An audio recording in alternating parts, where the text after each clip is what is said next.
दूसरी जजेस में एक बात आ गई है ना कि बिहेवियर का बड़ा इशू आया है, जिसको कवर करना है हमें। क्योंकि वकील हमेशा हम सारी दुनिया से लड़ रहे हैं रिस्पेक्ट के लिए, और हम कोर्ट में आए, अगर जजेस हमें रिस्पेक्ट न दें तो हम बर्दाश्त नहीं कर सकते। 2007 में जो मुशर्रफ साहब ने सुप्रीम कोर्ट के ऊपर हमला किया, जिसमें उन्होंने चीफ जज ऑफ पाकिस्तान को अपने ओहदे से हटाया, उसके बाद एक वेव उभरी जो वकालत की, जो वकला सरापा एहतजाज हुए, जिनको मारा गया, जलाया गया, लेकिन उनकी आवाज़ दबी नहीं। काले कोर्ट ने साबित कर दिया कि वो वक्त का कितना भी ताकतवर क्यों ना और डिक्टेटर क्यों ना, उसको झुका सकते हैं।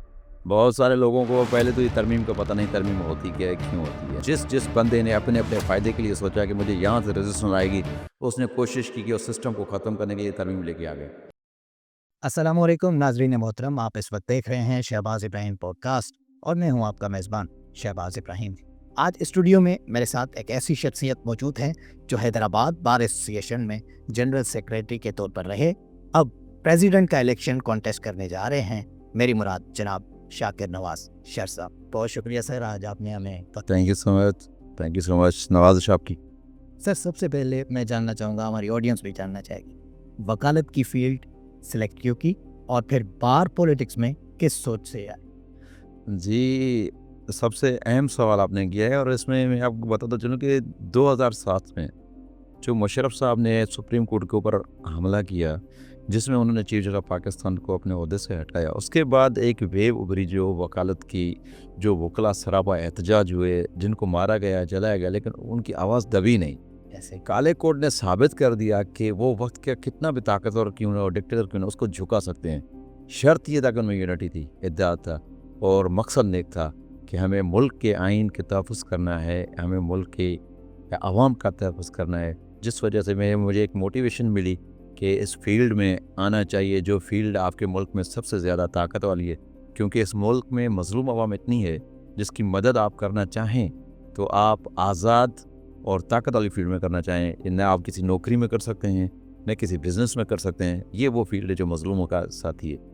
दूसरी चीज़ जो आपने कहा कि आप सियासत में कैसे आए, बाहर में आने के बाद, क्योंकि एक तो मोटिवेशन वकालत की मिल गई, यहाँ आने के बाद हमारी आंखें और खुली। जी। पता चला कि भाई ये बाहर में हो क्या रहा है। यही है कि जो हमने अपनी सियासत देखी है, वडेरों की, जागीरदारों की, एमपीएस एमएलएस की, मैं, मेरा बेटा, मेरा भाई, मेरा भतीजा, और उसके पीछे नारे मारने वाली कौम, तो हमने वो चीज़ एक ऑब्जर्व की थी कि एक तो यहाँ पर हो रहा है, दूसरा ये हो रहा है कि वही चीज़ हमारी बाहर में हो रही है।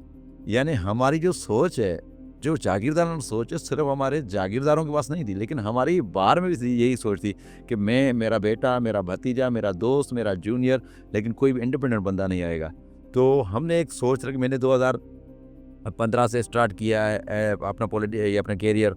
तो उसमें मैंने कुछ दोस्तों से मुशावरत की। मैंने कहा यार एक काम करते हैं, जितने भी नौजवान लड़के हैं आपस में मिलके एक मरतबा इलेक्शन लड़ना शुरू करते हैं, फिर जो होगा देखा जाएगा, अल्लाह मालिक है। तो मैंने अपने दोस्तों को तैयार, जो मेरे सीनियर्स थे उनको मैंने तैयार किया। 3 बंदे हमने एमएमसी की सीट पे कंटेस्ट की है 2017 में, यानी शुरू में।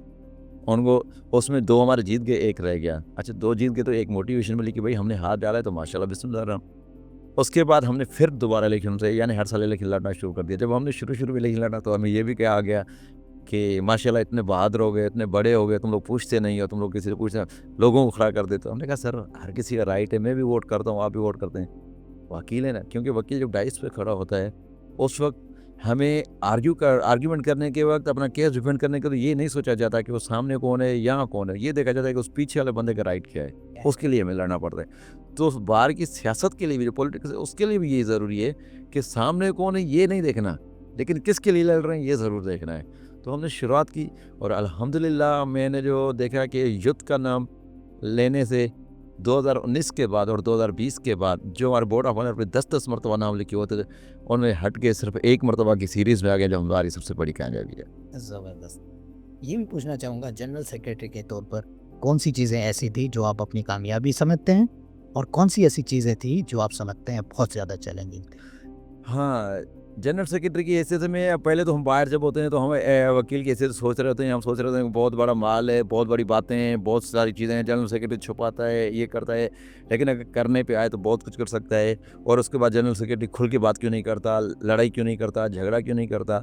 जब मैं जनरल सेक्रेटरी बना, क्योंकि मैं एक उस सियासतदानों में से हूँ जो मुझे कहा जाता है कि युद्ध का दिमाग खराब करने वाला ये बंदा है, और जज्बाती कल्चर पैदा करने वाला ये बंदा है। लेकिन जब मैं जनरल सेक्रेटरी बना तो मेरे लिए बहुत सारी ऑब्जर्वेशन लोगों की यही थी कि ये फटे ज़्यादा करेगा, लड़ाई ज़्यादा करेगा, ये इदारों से लड़ेगा, ये करेगा, वो करेगा। लेकिन वो कहते हैं ना, हुस्न आता है तो नज़ाकत आ ही जाती है।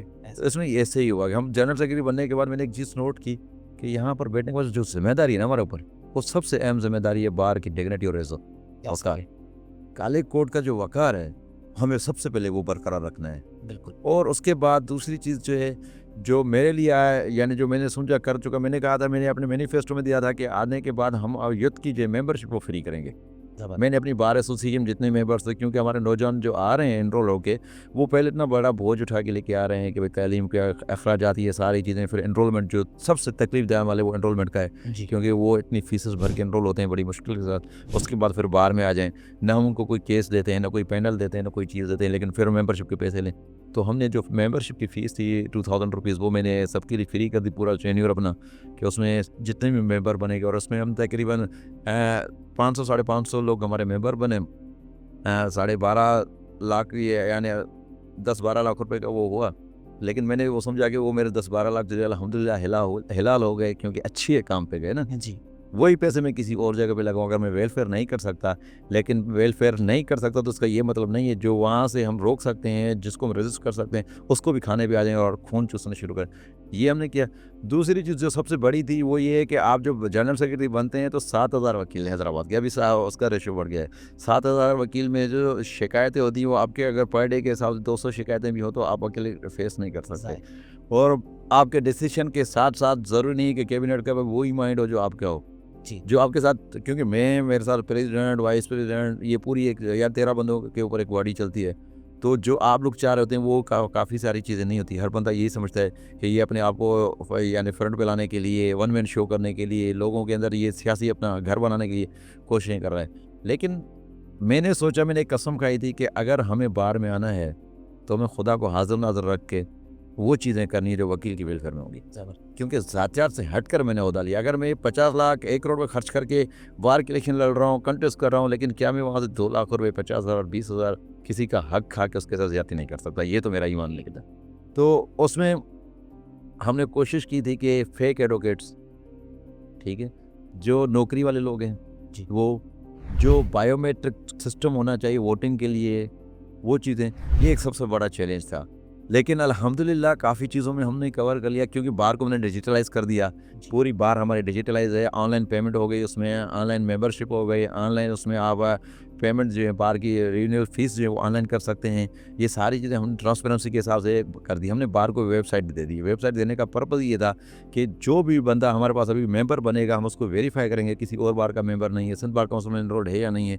हमने पेपर वर्क से लेके हम डिजिटल सिस्टम पे आए, ताकि हमें एक डेटा मिल जाए, किसी बंदे की जो 2-2 चेहरे हैं वो रुक जाएँ। हमने वो किया, उसमें रजिस्ट्रेशन काफ़ी सारी हुई, लेकिन अल्हम्दुलिल्लाह फिर भी मैं समझता हूँ बनस्बत दूसरों की बॉडी मेरे साथ उन्होंने ताउन किया। लेकिन जो हमारे पास दूसरे लोगों के जो यहाँ पे ख्वाहिशात होती हैं वो बड़ी तंग करती हैं। वो बड़ा है समझ कहती हैं कि भाई आप जो ये कर रहे हो, आपको अंदाज़ा नहीं है कि आपको नुकसान कितना होगा।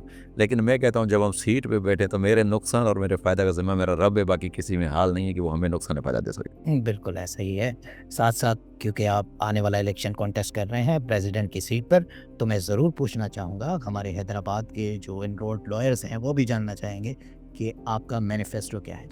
सबसे पहले तो मैं मैनिफेस्टो के हिसाब से बाद में एक मैनिफेस्टो होता है जो पॉलिटिकल मैनिफेस्टो होता है, लेकिन मैं यकीन से आपको कह सकता हूँ कि ये मेरी विश है। जी। ये मैनिफेस्टो नहीं है, मेरे दिल की आवाज़ है जो मैं करना चाह रहा हूँ। सबसे पहले जो आवाज़ है, जो मेरी यूथ यहाँ पर आ रही है, उनको हम कोई भी, यानी ना हम उनको किसी पैनल पे लगा रहे हैं, ना उनको कोर्ट्स में केस दे रहे हैं, ना हम उनको रिस्पेक्ट दे रहे हैं, ना हम उन लोगों को इदारों में इंट्रोड्यूस करवा रहे हैं, ना हम उन लोगों को वो जो प्रॉपर लीगल एथिक्स की नॉलेज है वो दे रहे हैं, ना हम उनको उस जगह पे लेकर रहे हैं। अगर मेरे पीछे 10 जूनियर हैं तो मेरी यही कोशिश है कि इनका सरबराह मैं ही रहूँ, ये मेरे पीछे फाइल लेके घूमें और जो केस है वो मैं चलाऊँ, छोटा बड़ा केस मैं चलाऊँ। मेरी जो ख्वाहिश है ये है कि यूथ को एम्पावरमेंट देनी है, सबको आगे यूथ लेके आना है। क्योंकि जो मेरे घर वालों ने ख्वाहिश देखी थी आज से 10 साल पहले, हो सकता है डिजिटल दौर में दूसरे जो नौजवान आ रहे हैं उनके घर वाले उससे आगे सोच रहे हो, लेकिन उसके लिए स्पेस क्रिएट करना मेरी जिम्मेदारी है। जी।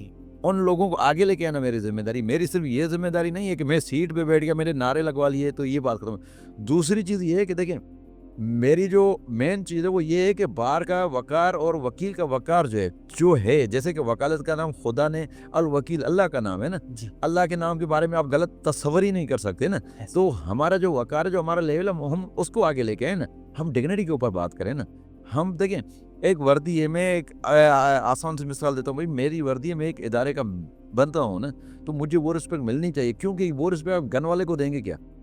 मेरे कलम की जो ताकत है वो आपकी गनों से ज़्यादा है, आपकी तोपों से ज़्यादा है। जी। तो मैं कहता हूँ कि मुझे ज़्यादा मुझे आप ज़्यादा रिस्पेक्ट दें। जैसे कि आप कायदे-ए-आज़म मोहम्मद अली का जिन्ना का नाम ले रहे हैं, भाई वो क्यों, वजह क्या है? वो एक वकील थे ना, उनकी सोच और उनकी लेवल जो थी, उसने पाकिस्तान को आज़ाद करवाया। हमारी यही सोच है कि हम जो ये सिस्टम है जागीरदाराना, ये जो अपना परवरी का सिस्टम है, जो लोगों को कंसाइज़ करके अपने पास खींचने का सिस्टम है, इसको ख़त्म करके हम इनको प्रमोट करना चाह रहे हैं, हम इनको आगे लेके आना चाह रहे हैं। क्योंकि हर बंदे की दिली ख्वाहिश है कि वो एक मनसब पे आए, उसका नाम हो, उसके घर वालों के लिए वो बायस फ़ख्र बने। और बायस फ़ख्र बनाना, जब मेरे रब ने किसी का फ़ैसला कर लिया तो हम उसके रास्ते क्यों रुकें? दूसरी चीज़ ये है कि बार और बेंच का कोऑर्डिनेशन। मैं वकील हूँ, लोग मेरे पास एज ए क्लाइंट जो आते हैं, एज एडवोकेट आते हैं कि आप हमें लीगली अकॉर्डिंग टू लॉ आप कोर्ट के सामने हमें जो है रिप्रेजेंट करें, ताकि हमारी कोई बचत हो। अगर मैं जज की इज्जत नहीं करूँगा, अगर मैं कोर्ट की इज्जत नहीं करूँगा, तो क्लाइंट मेरी खाक इज्जत करेगा क्या? हम कह रहे हैं कि ये जो हमारे बीच में सियासत के नाम पे जो जजों के साथ लड़ाया जाता है, जो झगड़े करवाए जाते हैं, इनको ख़त्म किया जाए। क्योंकि आने वाली यूथ बहुत जज्बाती है, उसको पता नहीं है कि क्या होता है क्या नहीं होता। हमारे जितने भी एक्ट होते हैं वो ज़्यादा इफेक्ट करते हैं डायरेक्ट क्लाइंट को। अगर हम जज के साथ लड़ाई करते हैं तो जजेस में इतनी बर्दाश्त है नहीं कि वो जो है ना मेरिट पे फैसला करें, उनकी बर्दाश्त नहीं है आजकल के। वो भी हम में से जा रहे हैं ना, तो वो भी क्या करते हैं, मेरा गुस्सा उसी क्लाइंट से निकाल देते हैं। फिर मैं एक दोस्तों को बात करता हूँ कि यार आप जब भी बात करो किसी से, ये सोचा करो कि आपके अल्फाज का वजन वो उठा सकेगा नहीं जो पीछे खड़ा है। जी। जो नंगे पाँव है वो वजन उठा सकता है या नहीं उठा सकता। अगर वो नहीं उठा सकता तो आपको लड़ना चाहिए मेरे रिस्पेक्ट के साथ। दूसरी, जजेस में एक बात आ गई है ना कि बिहेवियर का बड़ा इशू आया है, जिसको कवर करना है हमें।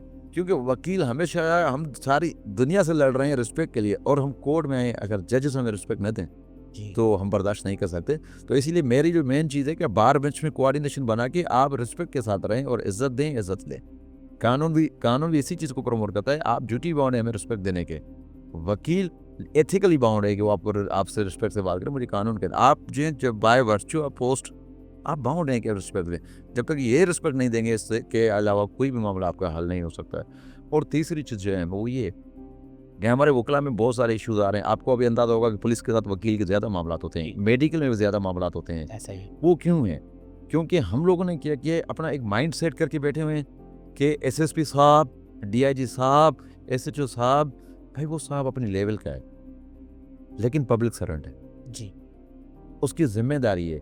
एसएसपी का चार्ज लेना, ट्रांसफर होके आना, ये मेरे लिए बायस फ़ख्र नहीं है, मेरे लिए बायस खुशी नहीं है। मैं उसको हार नहीं पहना सकता।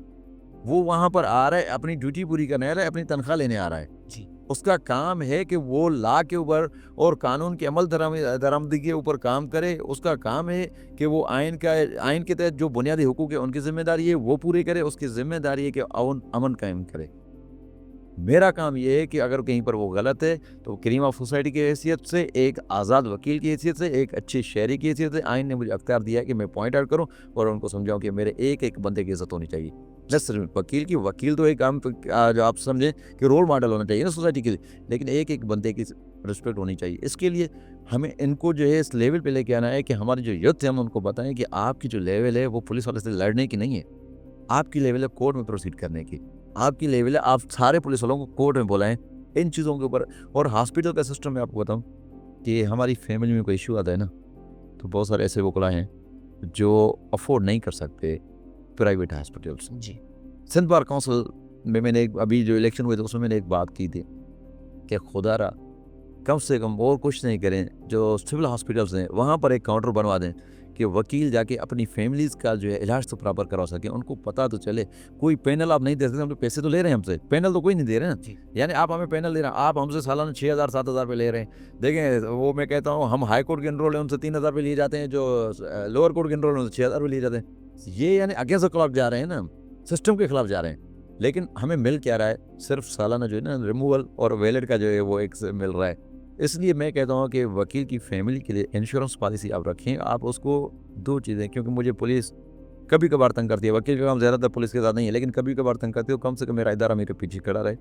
और जो हॉस्पिटल वाला सिस्टम है उसमें हमें चेंजिंग लानी चाहिए कि हमारे अगर नौजवान या फैमिली या किसी सीनियर या बुजुर्ग वकील के साथ कोई इशू आता है तो उसको फिल फॉर सबसे अच्छा ट्रीटमेंट दिया जाए, ताकि वो किसी दूसरी जगह जाए ही नहीं, उसको ये परेशानी ना हो कि मेरे पीछे कोई नहीं है।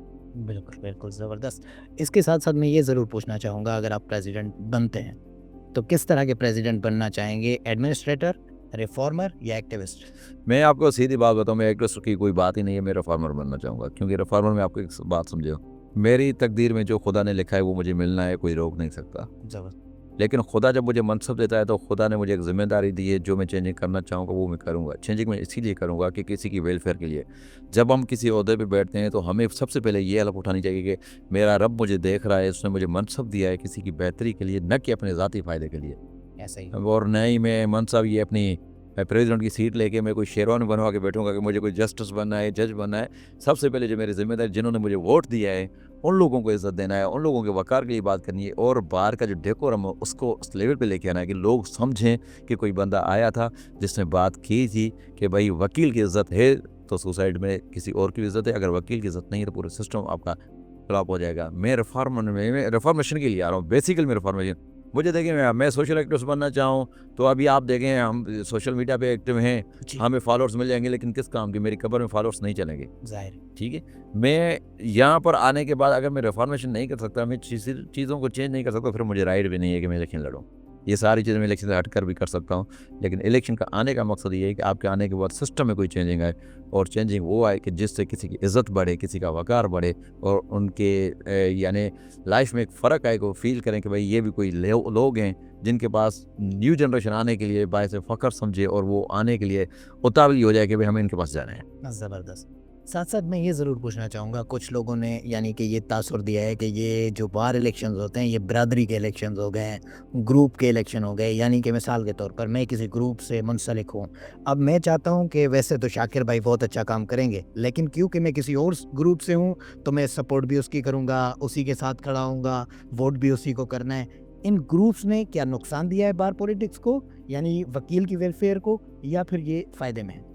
आपका बहुत अहम सवाल है, और अभी जो मामला होता है, आप सिर्फ ग्रुप की बात नहीं हो रही, यहाँ तक कि हमारी सियासत में ज़ात परस्ती तक बात आ गई है। ठीक है, मैं तो कहता हूँ कि वकील की कोई ज़ात पात रंग नस्ल मज़हब नहीं होता, वकील वकील होता है। ऐसा ही।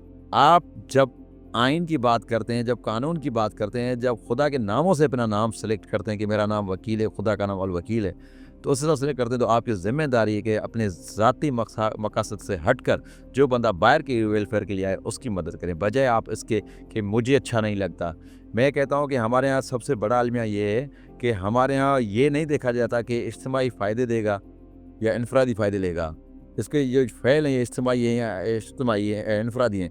लेकिन ये ज़रूर कहा जाता है कि भाई इसका फ़लाँ के साथ चक्कर है, ये फ़लाँ मुझे अच्छा नहीं लगता, मुझे सलाम नहीं किया मैं, लेकिन मैंने अभी जो संत बार काउंसिल का इलेक्शन लड़ा था, बाय गॉड कह रहा हूँ आपको, मैंने वोट सिर्फ इस चीज़ के लिए दिया था, अगर वो बंदा मेरा काम नहीं कर सकता लेकिन दूसरों के काम ज़रूर करेगा, मेरे साथ इलेक्शन खड़ा नहीं होगा, मुझे यकीन है मेरे साथ खड़ा नहीं होगा, लेकिन मुझे ये कंफर्म है कि वो दूसरों के काम ज़रूर करेगा।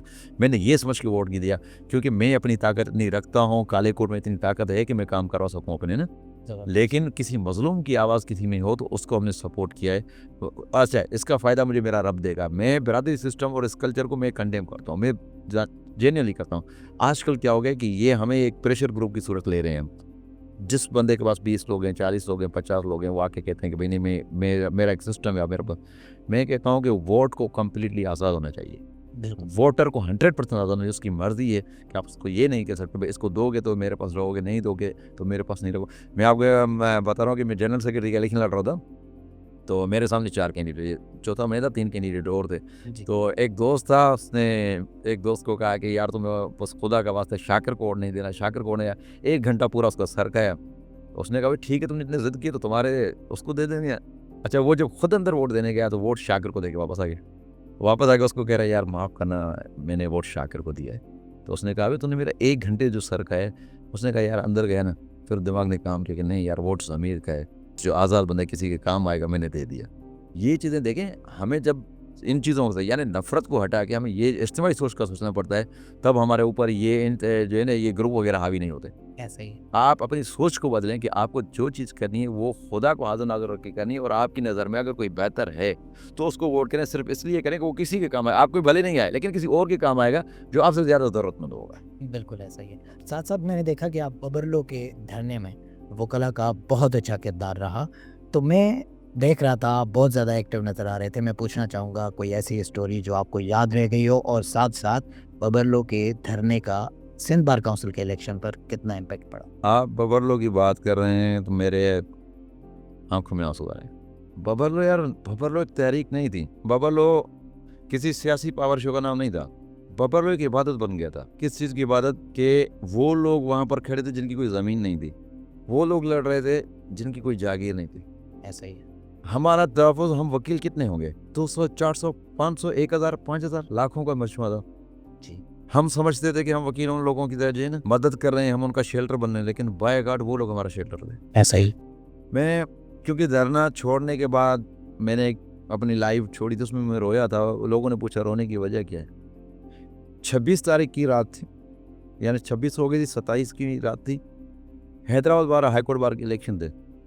पूरी कैबिनेट, क्योंकि 10-11 ज़िलों का वो इलेक्शन होता है, तो वो पूरे सारे लोग निकल के यहाँ हैदराबाद आ गए। यानी जो हमारी मेन कैबिनेट थी वो सारी वहाँ से निकल गई, चाहे कराची की हो, हैदराबाद, कुछ शहरों में चले गए। जी। हम भी, मैं रात के 1:30-2 बजे हम साइड पे खड़े थे, तो हमें कॉल आई है कि भाई जो भी फ्रंट वाले लोग हैं वो सारे बैक साइड पे हो जाएं, ये अच्छा नहीं है, हम धर रहे हैं, ये लाठी चार्ज करेंगे, वो करेंगे। हमने कहा ऐसे कैसे? मरेंगे तो इनके साथ मरेंगे, जिएंगे तो इनके साथ जिएंगे, ये थोड़ी है कि हम इनको मारने देंगे। मैं वहाँ से दौड़ता हुआ सीधा पिंडाल में आया। पिंडाल में माइक पकड़ा, हमने ऐलान कर दिया कि हम लड़ेंगे, हम मरेंगे, हम बात करेंगे। आप यकीन माने कि वहाँ रोडों पे नंगे पाँव, फटे हुए कपड़ों के साथ सोए हुए लोग, हाथों में डंडे लेके, पत्थर लेके रोड पे आके खड़े गए। मुझे कहने लगे कि वकील साहब मर जाएंगे, आपके ऊपर आँच आने नहीं देंगे, पहले हम मरेंगे फिर आप मरेंगे। आप ये सियासी इज्तिमा आपने देखे होंगे, ये वाहिद तहरीक थी जिसमें एक गाड़ी का भी शीशा नहीं टूटा, ऐसा ही है। एक ड्राइवर भी भूखा नहीं मरा। ठीक है, हमें बहुत कहा गया सिंधी दहशतगर्द हैं, सिंधी डकैत हैं।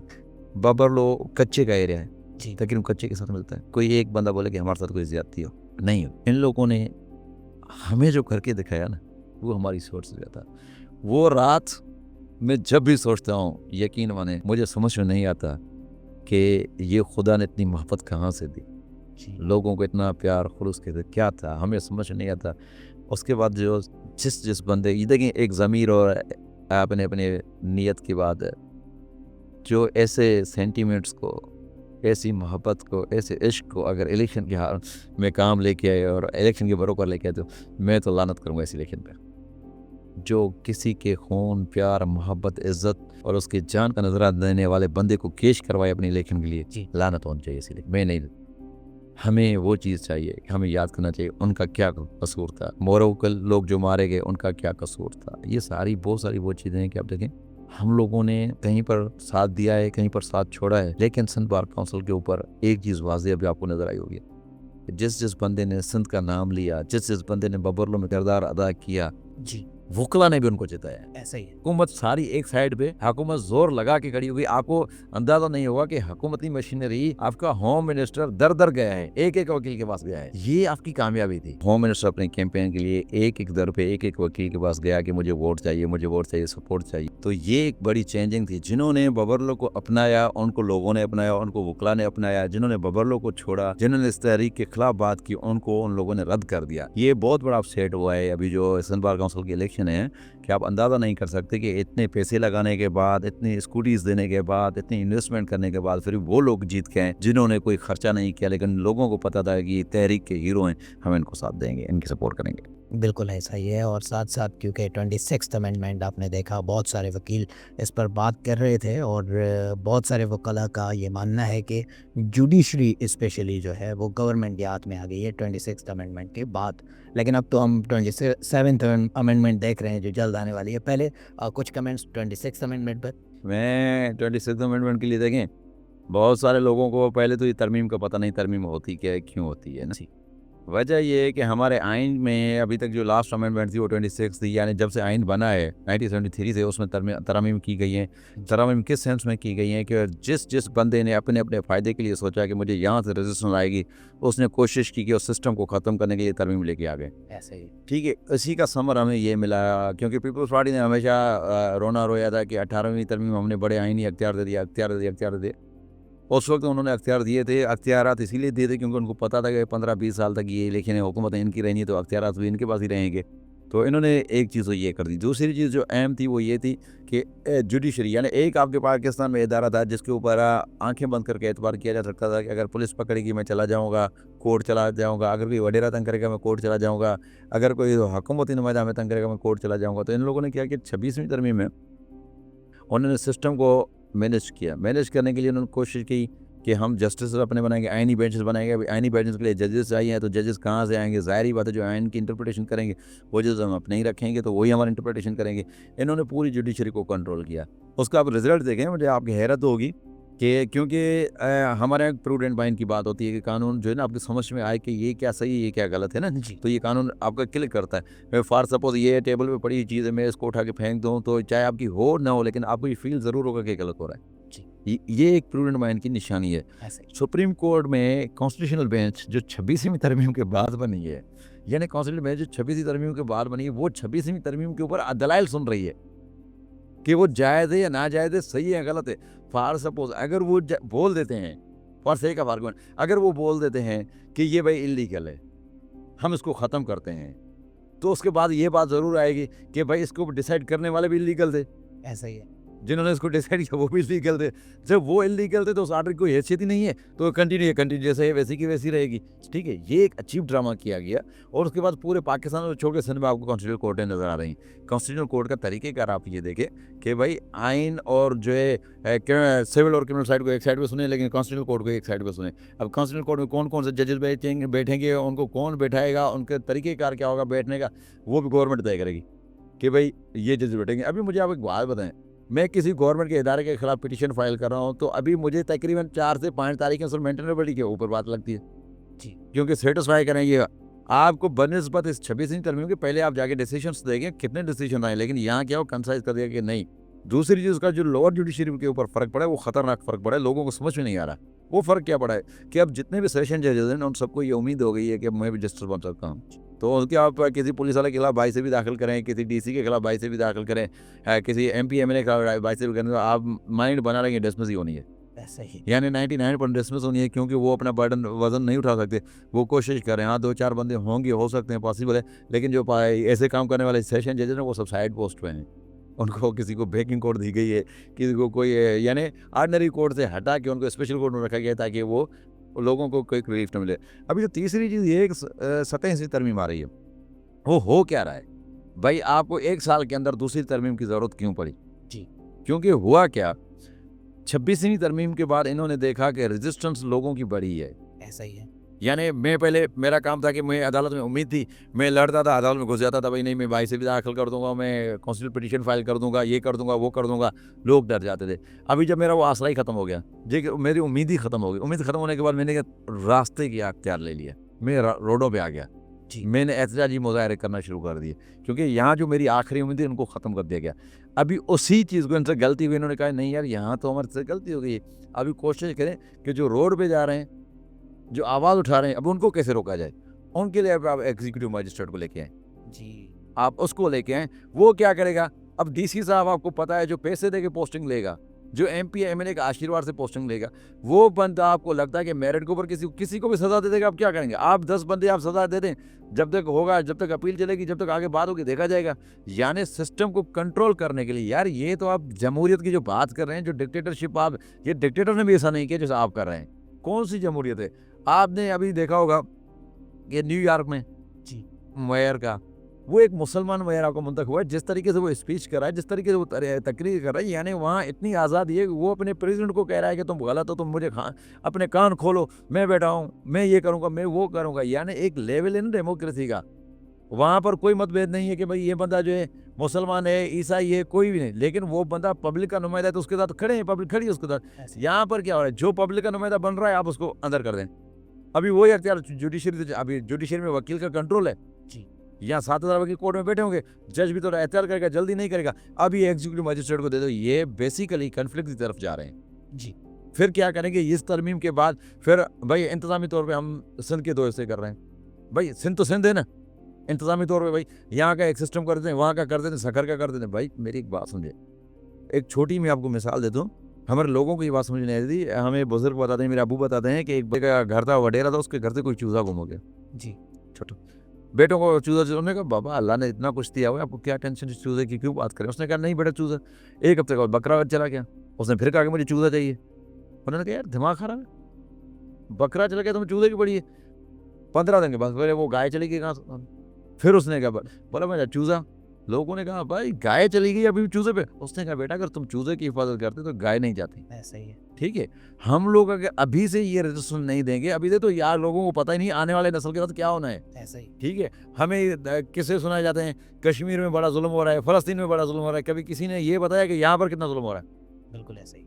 आप कश्मीर में जाएं, वहाँ पुलिस वाले पकड़ के लोगों को मार देते हैं। आप घोटकी में जाएं, शकूड़ा को जो पन्नो अकल का मसला, वो आपने देखा कि एक पुलिस इंस्पेक्टर ने एक बंदे को बच्चों के सामने उठा के गोलियां मार दी। ठीक है, आप वहाँ पर एक इशू हुआ केटी मुमताज में, बोसंदा एक बेचारा, उसको उठा के मार दिया। उन लोगों के ऊपर कोई एफआईआर ही नहीं हो रही, यानी मरने वाले के ऊपर एफआईआर हो रही। हम एफआईआर कहाँ करें? हमें पता है भाई से भी दाखिल कर रहे हैं, एफआईआर के लिए जा रहे हैं, तो वो कोर्ट ने यही कह रहे हैं कि नहीं भाई ये स्टेट का मामला है, हम हाथ नहीं डालेंगे। अभी आपने ये देखा गनियमान वाला जो मामला हुआ था, उसमें आपने देखा है वो एक जो कहा कि केटीसी के जज ने कहा कि ये ऊपर का मामला है। ये क्या बात हुई यार, ऊपर का मामला? मतलब आप जज साहब, आप काजी हैं, अदबुल काजी एक किताब है, उसमें उन्होंने लिखा है कि काजी का जो मकाम है, अगर आप वो पढ़ेंगे तो आपके जो है ना रोंगटे खड़े हो जाएंगे, आप परेशान हो जाएंगे, जज कैसे बन सकते हैं? भाई आप कुर्सी के साथ इंसाफ नहीं कर सकते, और आप समझते हैं कि जिस कुर्सी पे मैं बैठा हूँ खुदा के लिए नहीं बैठा, मैं इन सियासतदानों के लिए बैठा हूँ। तो मैं कहता हूँ आप जिनके लिए बैठे हैं वो मेरा रब है, उसने आपको ये कुर्सी दी है और मुनसिफ बनाया, आपको नायब खुदा बनाए, तो इंसाफ करना सीखें। जी। इन तरमीमों से ये कंट्रोल कर रहे हैं पूरे सिस्टम को, जो आगे चल के न आप न मैं न आम बंदा, यानी हम काले कोट वाले इतना चिल्ला रहे हैं, हम चीख रहे हैं कि हमारे ऊपर इतना बड़ा वार हो रहा है, तो आम पब्लिक के साथ क्या होगा? ऐसा ही है। उनको कहाँ लेके आएंगे? जो एक पटवारी से तपेदार से डरते हैं, उनको एग्जीक्यूटिव मजिस्ट्रेट दे देंगे, उनका क्या असर होगा? और वो उसको कौन इस्तेमाल करेगा? एमपी एमएलए को आपने असिस्टेंट कमिश्नर दे दिया तालका में, मिनिस्टर को आपने डीसी दे दिया जिले में, यानी एक डिस्ट्रिक्ट अगर कोई मिनिस्टर है वहाँ का डीसी उसके कंट्रोल में, वो तो यानी अपने दुश्मन को, आपने मुर्तदा जतुई वाला मामला देखा होगा कि 1500 की डकैती में, मोटरसाइकिल की डकैती में, एक वो बंदा जो पाकिस्तान का अमीर तरीन बंदा है उसका नाम दे दिया कि ये तो आगे चल के क्या होना है, हमारे साथ यही होना है। एग्जीक्यूटिव मजिस्ट्रेट को पावर दिए जाएंगे, जो बंदा आपसे बात करेगा उसको कंट्रोल करने के लिए जाएँ, पकड़ें, सजा दें। जिसके खिलाफ हम उठेंगे, सिर्फ उठेंगे नहीं, मैं आपसे वादा करता हूँ अगर मैं प्रेसिडेंट बन जाता हूँ या इससे पहले भी, मेरे हक में जिम्मेदारी जो होगी, क्योंकि मेरी ज़िंदगी मेरे रब की अमानत है, किसी जागीरदार वडेरे की नहीं। मुझे लोग कहते हैं कि तुम इतना बोलते हो, तुम्हें डर नहीं लगता? मैंने कहा लगता है सिर्फ मेरे रब से डर लगता है, क्योंकि उसने मुझे पैदा किया है, बाकी किसी ने नहीं किया। जो मेरा मौत अगर किसी के हाथों लिखा होगा तो हमें क्या एतराज़ है? हम क्या कर सकते हैं? मौत आना तो मोहतरमा बेनज़ीर भुट्टो भी शहीद हो गई ना, आने वाला किसी को रोकता नहीं है। इसीलिए आवाज़ हम उठाएंगे, रजिस्ट करेंगे, क्योंकि मैं आवाज़ उठा सकता हूँ, मुझे खुदा ने ताकत दी है, लेकिन वो मजलूम अवाम जो खाने पीने में धक्के खा रही है, जो एक छोटे से काम के लिए पटवारी के चक्कर लगा रही है, जो अपना सब कुछ भेज के रिश्वत दे के अपने काम करवा रहे, काम नहीं हो रहे, जो एफआईआर के लिए एहतजाज कर रही है, जिनके घर में जनाजे पड़े हैं वो उसको दफन कफन नहीं कर सकते, आप मुझे बताएं उनको रोका जाएगा तो उनके खिलाफ आवाज़ उठाएंगे, हम लड़ेंगे। और लड़ेंगे इस लेवल तक नहीं कि इसमें कोई हमारा फ़ायदा हो या हमें बोला जाए कि आपको रिलीफ दिया जाएगा।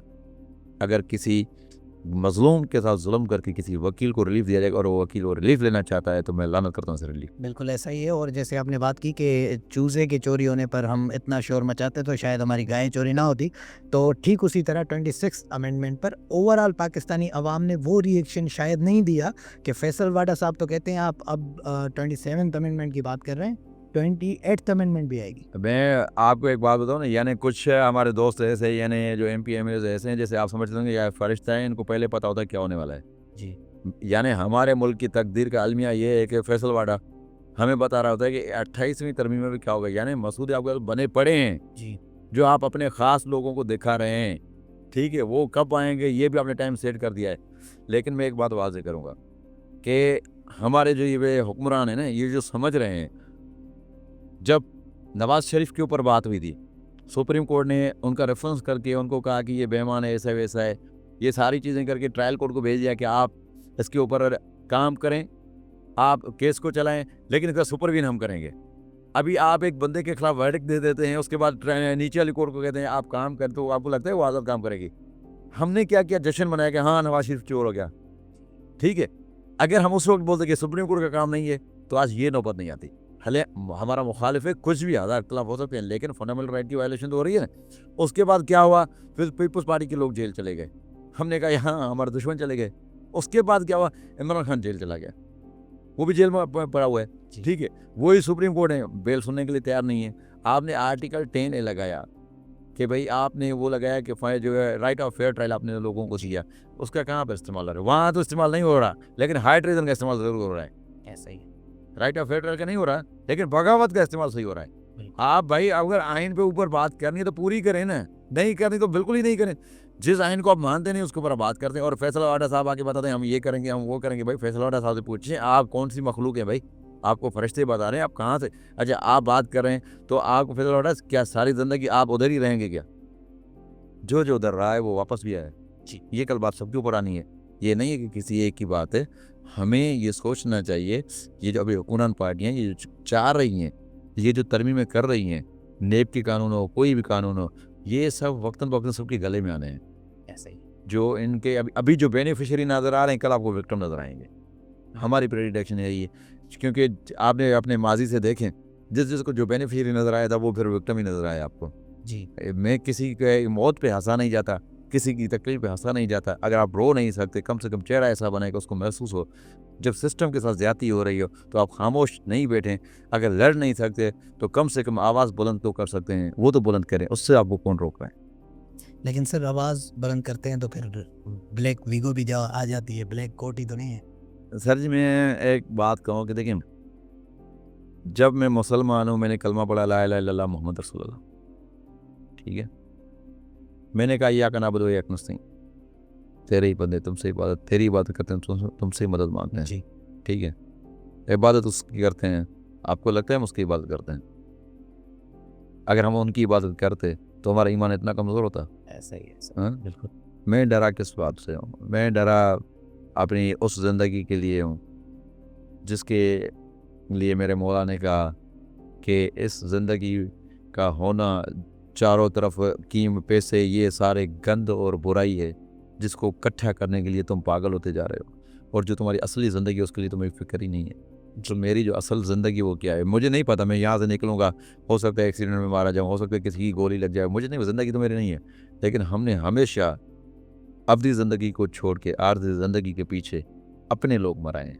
ऐसा ही है। अपनों को मरवाना भी ज़्यादती है। मैं नहीं चाहता कि कोई बंदा खामोश बैठे। देखें, रेजिस्टेंस असूली तौर पे जो है, अखलाकी तौर पे जो आपको सही लगे वो आप करते रहें, उसमें मुझे नहीं लगता कि कोई ताकत आपको रोक सकती। बिल्कुल ऐसा ही है। साथ साथ वापस आते हैं अपने टॉपिक पर। बार पॉलिटिक्स की बात चल रही थी, वो कला की बात चल रही थी। एक स्टोरी आपके साथ शेयर करता हूँ और उसी से फिर सवाल बनाते हैं। मैं कुछ दिनों से फ्लैट देख रहा था फैमिली के लिए, तो मेरा जाना हुआ एक रियल एस्टेट, वहाँ पर मैं गया तो उन्होंने पूछा आप क्या करते हैं? मैंने कहा मैं वकील हूँ। तो 2 मिनट के बाद वो मुझसे पूछने लगे फिर से कि आप और क्या करते हैं? तो मैं मतलब बहुत ज़्यादा यानी कि तसव्वुफ़ का शिकार हुआ कि ये वकालत एक फ़ील्ड है, फिर मुझसे क्यों पूछ रहे हैं कि और क्या करते हैं?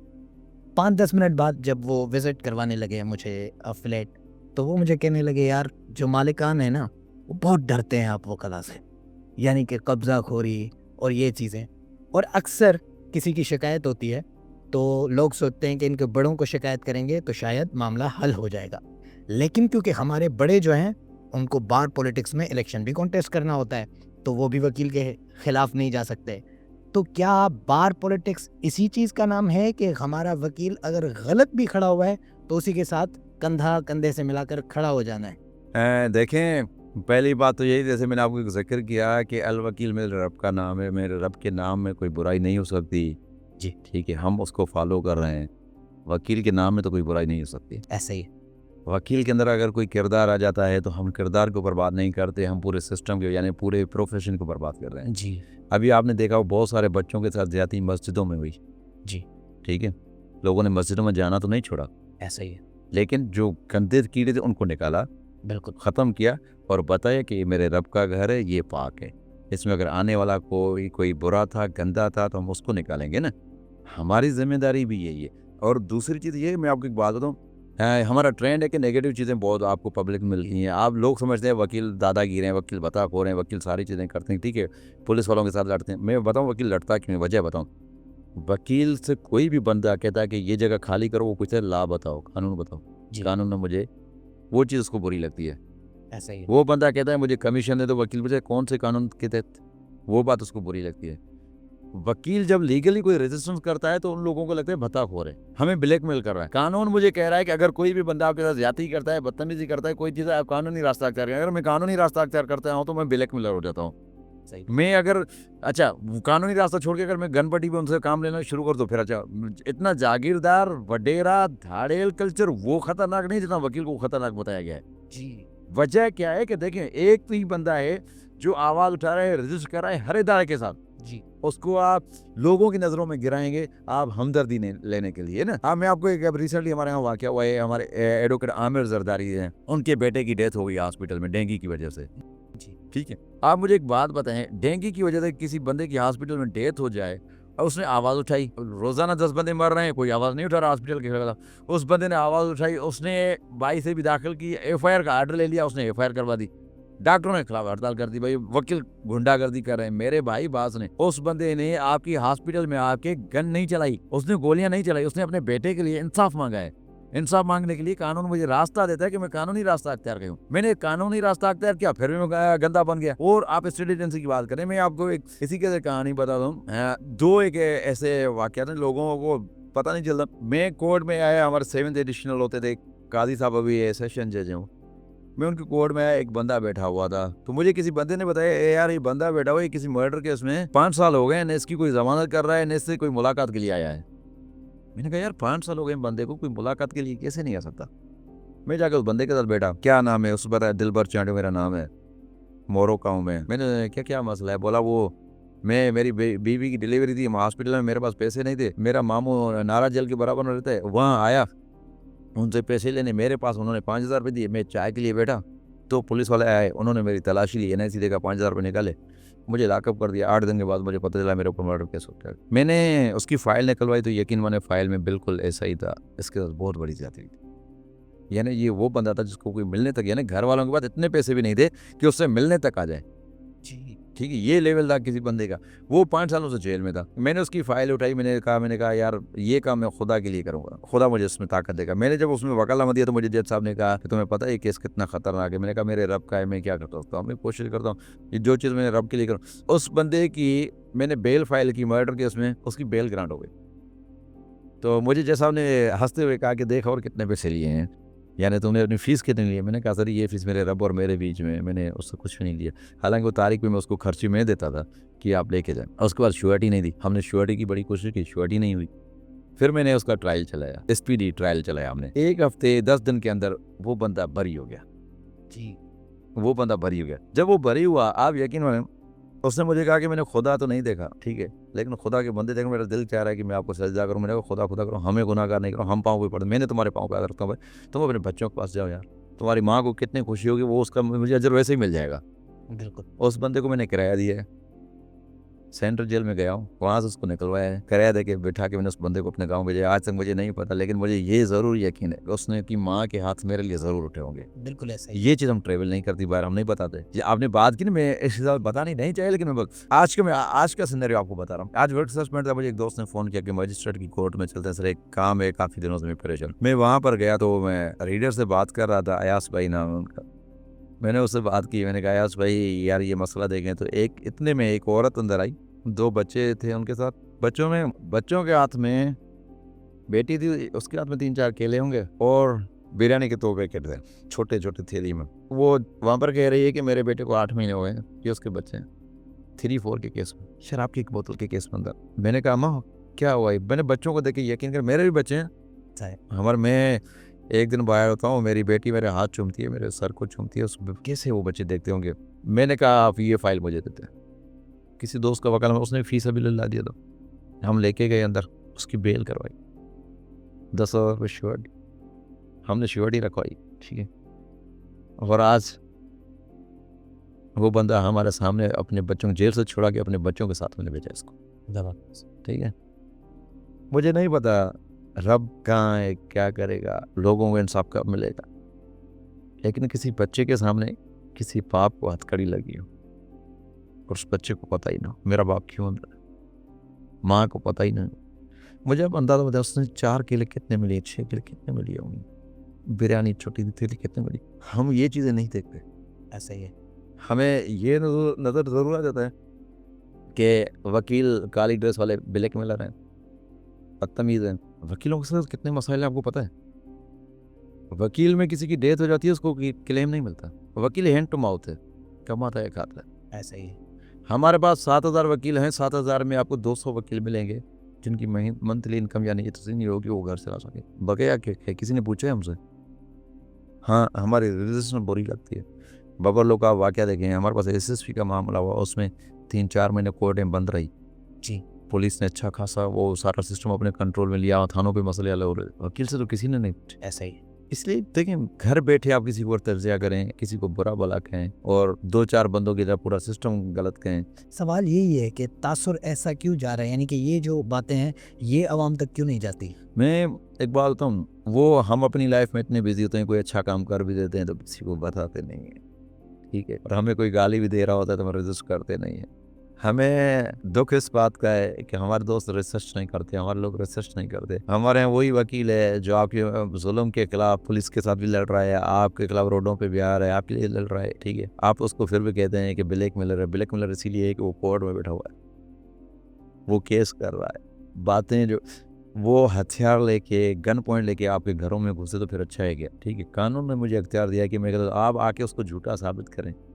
यही लोग हैं यार जिनके लिए हम लड़ रहे होते हैं। आप मैं आपको एक बात बताऊं, मेरा क्या, बहुत सारे ऐसे वकला हैं जिनके पास केसेस हैं। हमारे पास पता है, मैं खुदा को गवाह करके मेरे पास 70% रेशो जो है फ्री केसेस है। 30% मेरे जो हैं वो 70% को कवर कर दें। फैमिली मैटर्स में मैं आखिरी हद तक कोशिश करता हूँ कि मैं फैमिली मैटर को कोर्ट में लेके न जाऊँ, थ्रू पुलिस हो, कोई भी तरीका हो, मैं उस मामले को रिजॉल्व करवाऊँ। हमने कोशिश की है कोर्टों में खड़े होकर आर्बिट्रेशन की कि यार ये बच्चों का क्या कसूर है कि ये बच्चे अपने बाप माँ को, वो बच्चा छोटा क्या फैसला करेगा, मैं माँ के पास जाऊँ या बाप के पास जाऊँ। हम पॉलिटिसाइज नहीं करते इन चीज़ों को, हम पब्लिकली जो है वीडियो बना के फेसबुक पे नहीं डालते। हम इन चीज़ों को केस करवाने के चक्कर में नहीं होते। जो मैं आपने एक चीज़ देखी होगी, किसी को भी बदनाम करना हो या किसी का नाम करना हो तो उसके खिलाफ आप बात करना शुरू कर दें, वो खुद ब खुद हीरो बन जाएगा, ठीक है।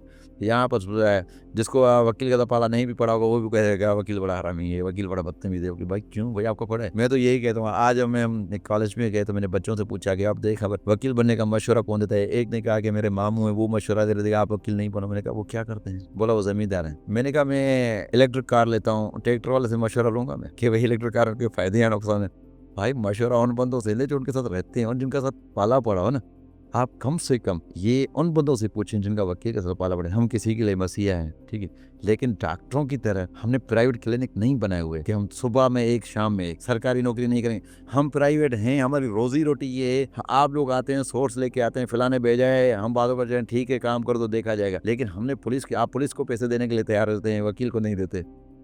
पुलिस झूठे केस में फंसाती है, छुड़वाता वकील, फिर बदनाम वकील है। तो ये तासर जो आना है ना, बेसिकली ये देखो, ये कम ज़हनों की एक निशानी है जी। जिनको हाथ से बढ़ावा दिया गया है ताकि, क्योंकि अभी सिस्टम को रोकने वाले वकील है। आवाम के अंदर नफरत पैदा करेंगे तो वकील झूठे होंगे, फिर ये हमारे सामने नहीं आ सकेंगे। तो आवाम के अंदर एक तासर दिया गया जो मैं समझता हूँ इंतहाई गलत है और ये आवाम के साथ ही जाती हो रही है। बिल्कुल ऐसा ही है। और आखिर में ये ज़रूर पूछना चाहूँगा, आपका यूथ के साथ बहुत ज़्यादा लगाव है और स्टूडेंट्स आपको बहुत ज़्यादा पसंद भी करते हैं। यही वजह है कि मैंने देखा है आप जिन्ना लॉ एसोसिएशन के मेंटोर के तौर पर भी हमें नज़र आते हैं। तो यूथ के लिए क्या पैगाम देंगे? मैं देखें, यूथ बेसिकली मैं आपको बताऊँ वो यानी यूथ के लिए जो मैं स्ट्रगल कर रहा हूँ बेसिकली, अच्छा मुझे लोग कहते हैं ना कि भाई तुमने स्टूडेंट के पीछे अपनी ज़िंदगी लगा दी, इनका वोट तो नहीं है। जी। सबसे बड़ी कामयाबी यही है कि जिनका वोट नहीं है हम उनके लिए लड़ रहे हैं और आप हमें उनके नाम से बदनाम कर रहे हैं। जी। आप उनके नाम से हमें बदनाम कर रहे हैं। हम इलेक्शन लड़ रहे थे तो जब लड़के हमारे सपोर्ट में आए तो मुझे एक बंदे ने कहा कि यार इसके साथ वो सारे अनरोल्ड बच्चे हैं, ये क्या करेंगे। तो अल्हम्दुलिल्लाह अनरोल्ड बच्चों ने साबित कर दिया,